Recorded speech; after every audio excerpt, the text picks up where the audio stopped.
Namo Dassa Bhagavato Arahato Samma Sambuddhassa.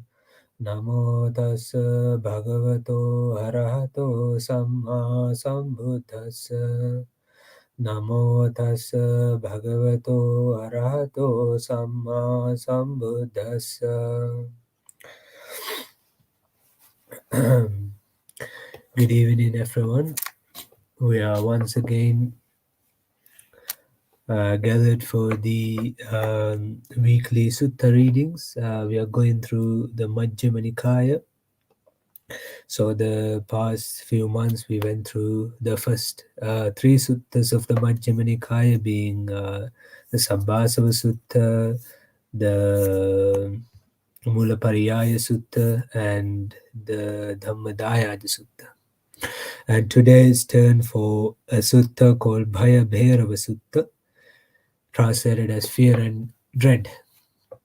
So this is a very interesting sutta for those who are dealing with fear, because it's dealing with some instructions on fear, and we can see some examples of how within the tradition, within the Buddhist form of deliverance, which is towards Nibbana, we have to deal with fear, and this is done by basically direct confrontation.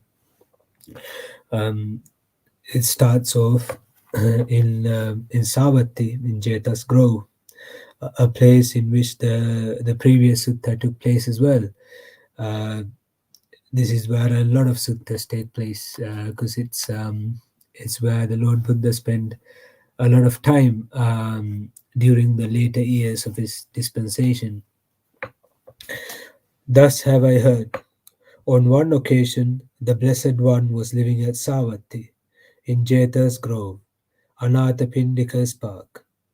Then the Brahmin Janussoni went to the Blessed One and exchanged greetings with him. So we are now introduced to the character of Janussoni. He is a Brahmin, so that is the hereditary priestly caste of India. Is still around now, and within the Indian caste system, they are considered to be the highest because they had a monopoly on knowledge.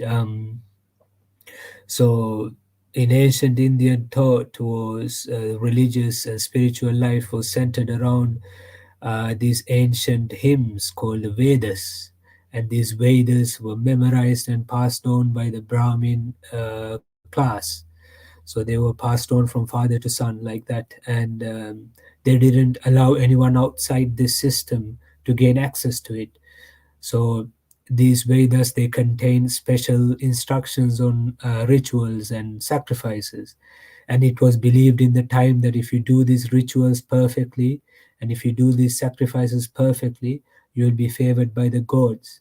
And in this way, the Brahmins held power over everyone, including the warrior caste, who were kings. Even the kings were beholden to the Brahmins' knowledge, because they believed all the good things in the country came from their gods, who you need to sacrifice to properly. And the Brahmins, this monopoly was challenged by the tradition of the Shramanas, who are wandering ascetics. And there is a series of texts called the Puranas in the Hindu mythology, where they mentioned one of the incarnations of the god Vishnu. Vishnu is one of the three main gods in Hinduism. An incarnation of him was walking around, and he saw a Shruddha, which is the lowest class, not as low as the so-called untouchables, but he saw the lowest class Hindu person doing Kriya Yoga, doing yoga for liberation. And what he did was he chopped his head off straight away. So you can see how rigid this system was.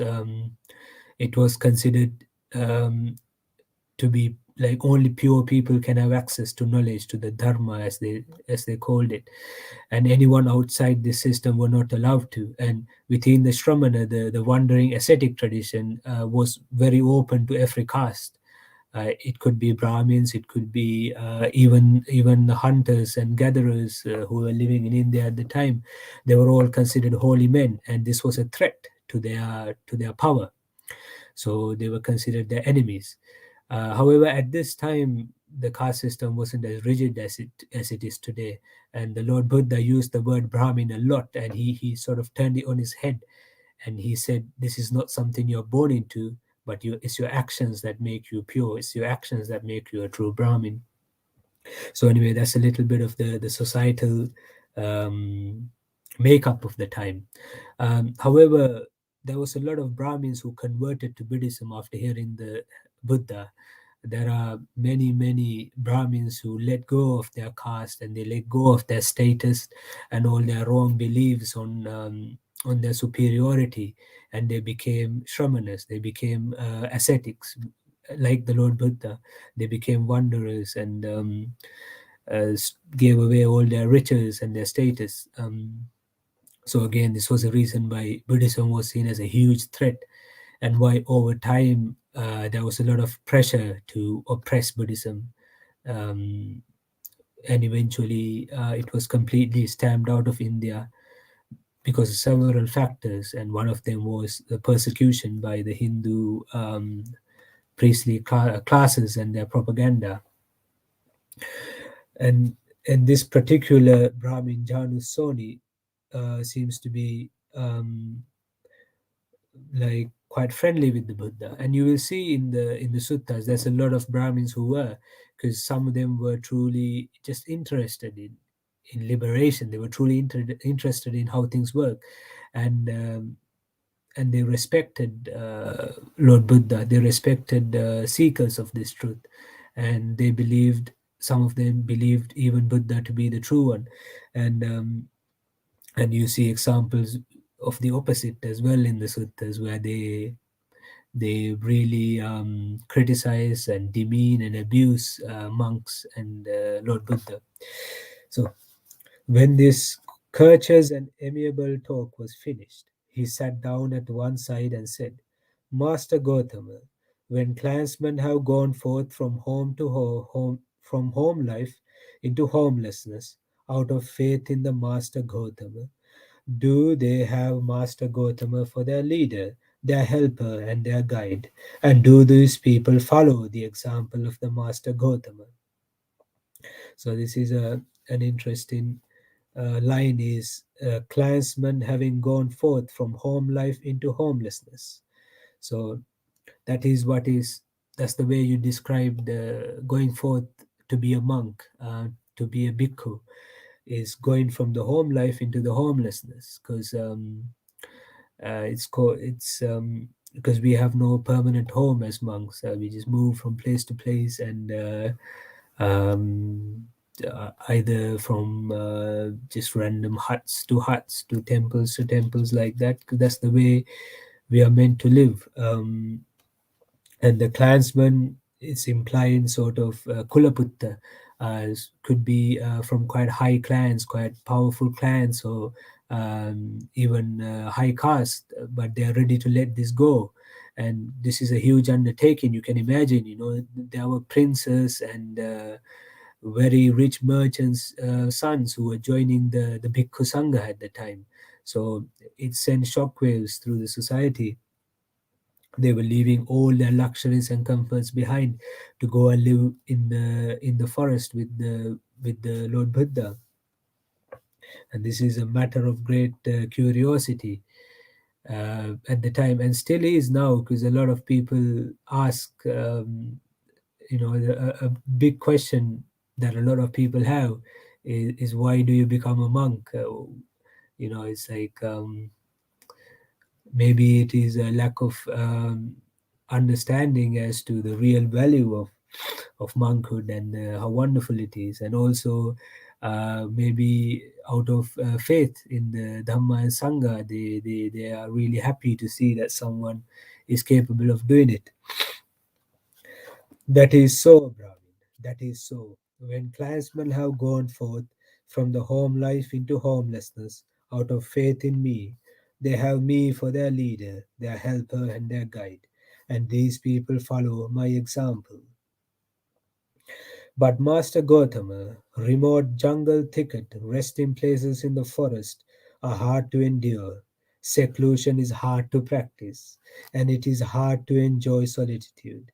One would think the jungles must rob a bhikkhu of his mind if he has no concentration. So you can see why people are so puzzled by this clansmen going and living in the jungle. It's very hard to endure.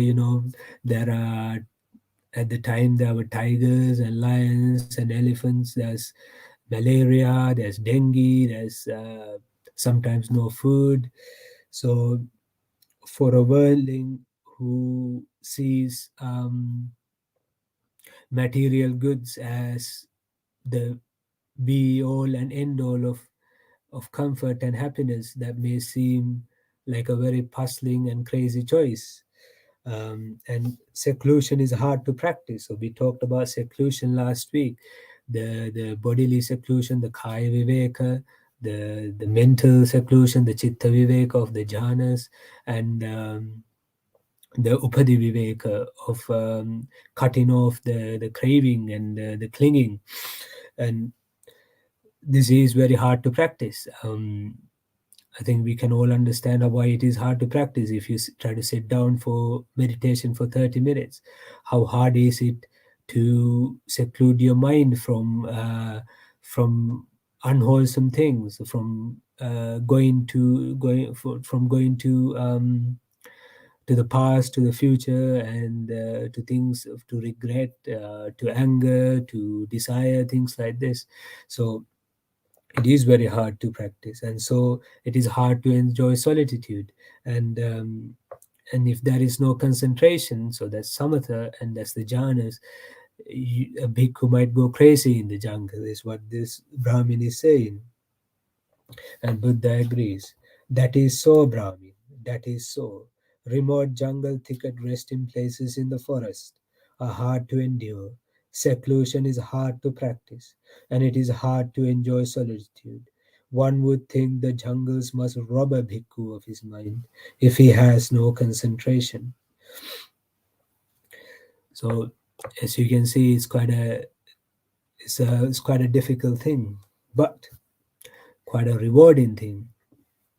A very rewarding thing to be able to go and live in secluded places, living on the bare necessities, a simple and content life, a life that surely leads to deliverance, other than away from the desires and the clingings. Before my enlightenment, while I was still only an unenlightened bodhisattva, I too considered thus. Remote jungle thicket resting places in the forest are hard to endure. The jungles must rob a bhikkhu of his mind if he has no concentration.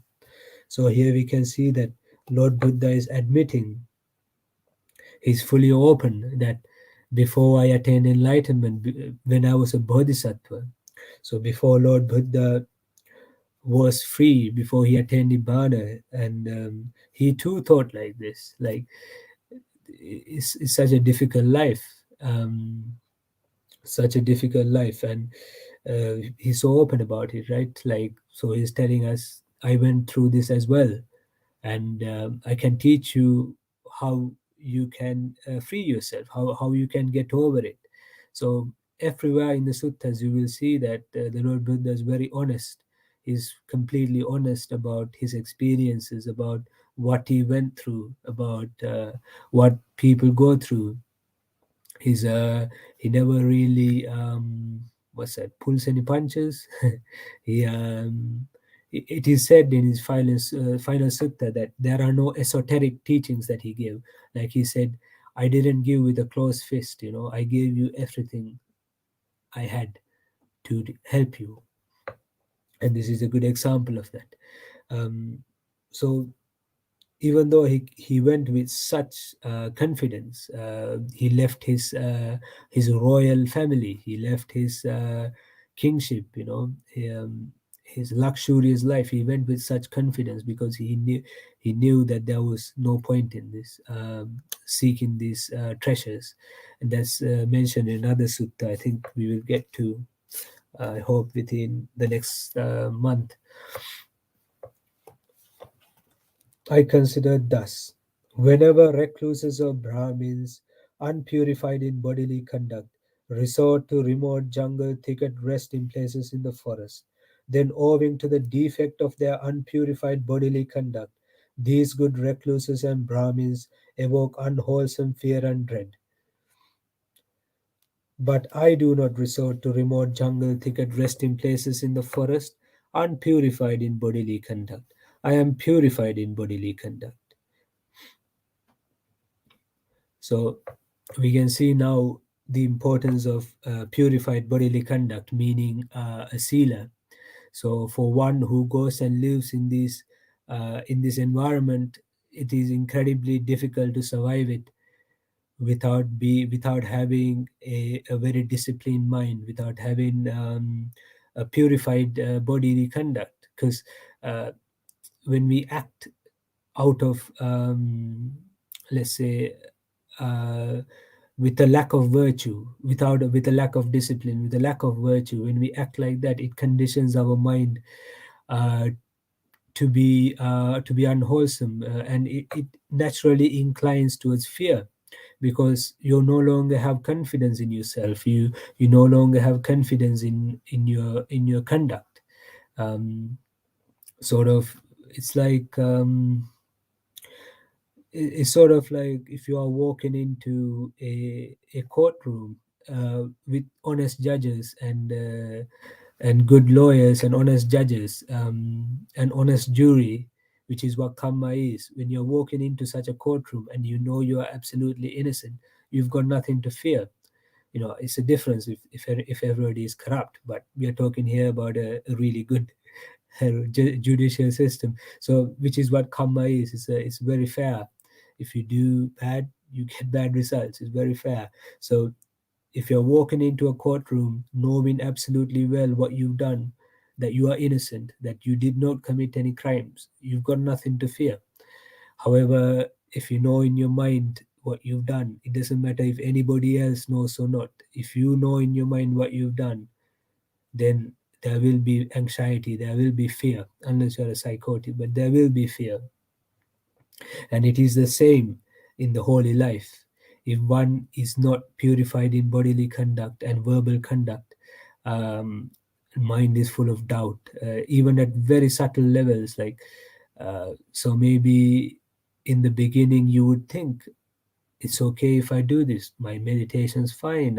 I'm feeling fine. But as the mind gets subtler, subtler, and more observant of the states of phenomena, it become more and more obvious how important it is to be purified in bodily conduct.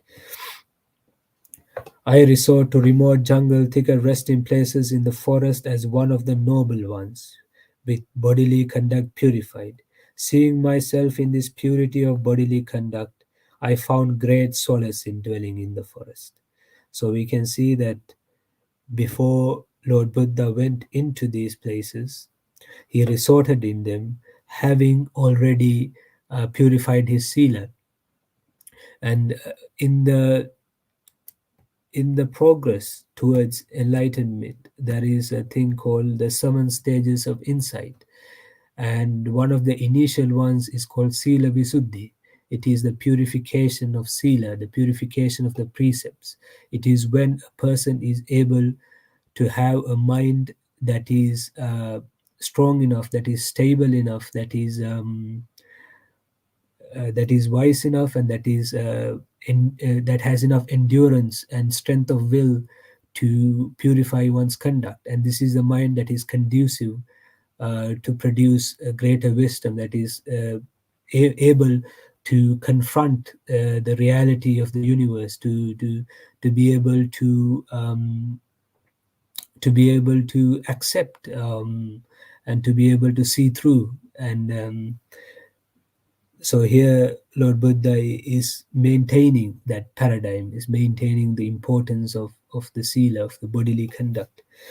I consider thus, whenever recluses or Brahmins unpurified in verbal conduct.